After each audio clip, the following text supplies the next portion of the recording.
யாத்திராகமம் அதிகாரம் 18 வசனம் 1.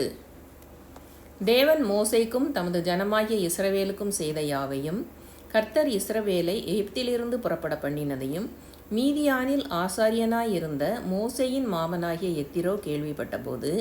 வசனம் 2. மோசேயின் மாமனாகிய எத்திரோ மோசேயினாலே திரும்பி அனுப்பிவிடப்பட்டிருந்த அவன் மனைவியாகிய சிப்போராளையும். வசனம் 3. அவளுடைய 2 குமாரரையும் கூட்டிக் கொண்டு பிரயாணப்பட்டான்.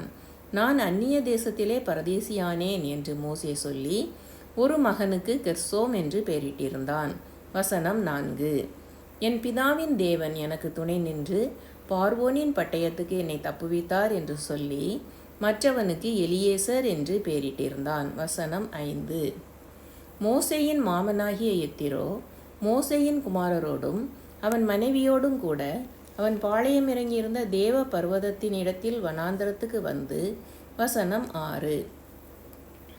எத்திரோ என்னும் உம்முடைய மாமனாகிய நானும் உம்முடைய மனைவியும் அவளோடே கூட அவளுடைய 2 குமாரரும் உம்மிடத்திற்கு வந்திருக்கிறோம் என்று மோசேக்கு சொல்லி அனுப்பினான். வசனம் 7. அப்பொழுது மோசே தன் மாமனுக்கு எதிர்கொண்டு போய் அவனை வணங்கி முத்தஞ்செய்தான். ஒருவரை ஒருவர் சுக செய்தி விசாரித்து கொண்டு கூடாரத்துக்குள் பிரவேசித்தார்கள். வசனம் 8. பின்பு மோசே கர்த்தர் இஸ்ரவேலி நிமித்தம் பார்வோனுக்கும் எகிப்தியருக்கும் செய்த எல்லாவற்றையும், வழியிலே தங்களுக்கு நேரிட்ட எல்லா வருத்தத்தையும், கர்த்தர் தங்களை விடுவித்து ரட்சித்ததையும் தன் மாமனுக்கு விவரித்து சொன்னான். வசனம் 9.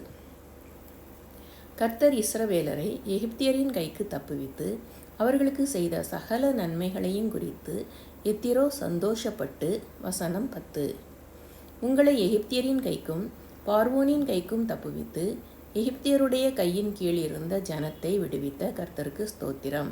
வசனம் 11. கர்த்தர் எல்லா தேவர்களை பார்க்கிலும் பெரியவர் என்பதை இப்பொழுது அறிந்திருக்கிறேன். அவர்கள் இடும்பு செய்த காரியத்தில் அவர்களை மேற்கொண்டார் என்று சொல்லி. வசனம் 12. மோசேயின் மாமனாகிய எத்திரோ சர்வாங்க தகன பலியையும் மற்ற பலிகளையும் தேவனுக்கு கொண்டு வந்து செலுத்தினான். பின்பு ஆரோனும் இஸ்ரவேல் மூப்பர் அனைவரும் வந்து மோசேயின் மாமனுடனே தேவ சமூகத்தில் போஜனம் பண்ணினார்கள். வசனம் 13. மறுநாள் மோசே ஜனங்களை நியாயம் விசாரிக்க உட்கார்ந்தான். ஜனங்கள் காலமே துவங்கி சாயங்காலம் மட்டும் மோசேக்கு முன்பாக நின்றார்கள். வசனம் 14. ஜனங்களுக்கு அவன் செய்த யாவையும் மோசேயின் மாமன் கண்டு, நீர் ஜனங்களுக்கு செய்கிற இந்த காரியம் என்ன? நீர் ஒன்றியாய் உட்கார்ந்திருக்கவும் ஜனங்கள் எல்லாரும் காலமே துவக்கி சாயங்காலம் மட்டும் உமக்கு முன்பாக நிற்கவும் வேண்டியது என்ன என்றான். வசனம் 15.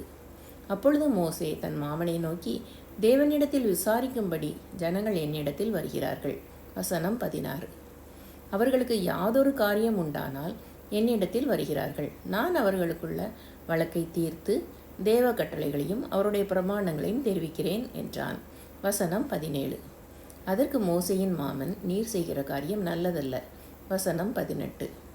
நீரும் உம்மோடு இருக்கிற ஜனங்களும் தொய்ந்து போவீர்கள். இது உமக்கு மிகவும் பாரமான காரியம். நீர் ஒருவராய் அதை செய்ய உம்மாலே கூடாது. வசனம் 19. இப்பொழுது என் சொல்லை கேளும். உமக்கு ஒரு ஆலோசனை சொல்லுகிறேன். தேவனும் உம்மோடு கூட இருப்பார். நீர் தேவ சந்நிதியிலே ஜனங்களுக்காக இரும். விசேஷித்தவைகளை தேவனிடத்தில் கொண்டு போய். வசனம் 20. கட்டளைகளையும் பிரமாணங்களையும் அவர்களுக்கு வெளிப்படுத்தி அவர்கள் நடக்க வேண்டிய வழியையும் அவர்கள் செய்ய வேண்டிய காரியத்தையும் அவர்களுக்கு தெரியப்படுத்தும். வசனம் 21. ஜனங்கள் எல்லாருக்குள்ளும் தேவனுக்கு பயந்தவர்களும் உண்மை உள்ளவர்களும் பொருளாசையை வெறுக்கிறவர்களுமான திறமையுள்ள மனிதரை தெரிந்து கொண்டு அவர்களை 1000 பேருக்கு அதிபதிகளாகவும் 100 பேருக்கு அதிபதிகளாகவும் 50 பேருக்கு அதிபதிகளாகவும் 10 பேருக்கு அதிபதிகளாகவும் ஏற்படுத்தும். வசனம் 22. அவர்கள் எப்பொழுதும் ஜனங்களை நியாயம் விசாரித்து பெரிய காரியங்கள் யாவையும் உம்மிடத்தில் கொண்டு வரட்டும், சிறிய காரியங்கள் யாவையும் தாங்களே தீர்க்கட்டும். இப்படி அவர்கள் உம்மோடே கூட இந்த பாரத்தை சுமந்தால் உமக்கு லகுவாய் இருக்கும். வசனம் 23. இந்த பிரகாரம் நீர் செய்வதும் இப்படி தேவன் உமக்கு கட்டளையிடுவதும் உண்டானால் உம்மாலே தாங்கக்கூடும். இந்த ஜனங்கள் எல்லாரும் தாங்கள் போகும் இடத்துக்கு சுகமாய் போய் சேரலாம் என்றான். வசனம் 24. மோசே தன் மாமன் சொல் கேட்டு அவன் சொன்னபடியெல்லாம் செய்தான். வசனம் 25. மோசே இஸ்ரவேலர் எல்லாரிலும் திறமையுள்ள மனிதரை தெரிந்து கொண்டு அவர்களை 1000 பேருக்கு அதிபதிகளாகவும் 100 பேருக்கு அதிபதிகளாகவும் 50 பேருக்கு அதிபதிகளாகவும் 10 பேருக்கு அதிபதிகளாகவும் ஜனங்கள் மேல் தலைவராக்கினான். வசனம் 26. அவர்கள் எப்பொழுதும் ஜனங்களை நியாயம் விசாரித்தார்கள். வருத்தமான காரியங்களை மாத்திரம் மோசேயினிடத்தில் கொண்டு வந்தார்கள். சிறிய காரியங்களை எல்லாம் தாங்களே தீர்த்தார்கள். வசனம் 27. பின்பு மோசே தன் மாமனை அனுப்பிவிட்டான். அவன் திரும்ப தன் தேசத்துக்கு போய்விட்டான். யாத்திராகமம் அதிகாரம் 18 முற்றிற்று.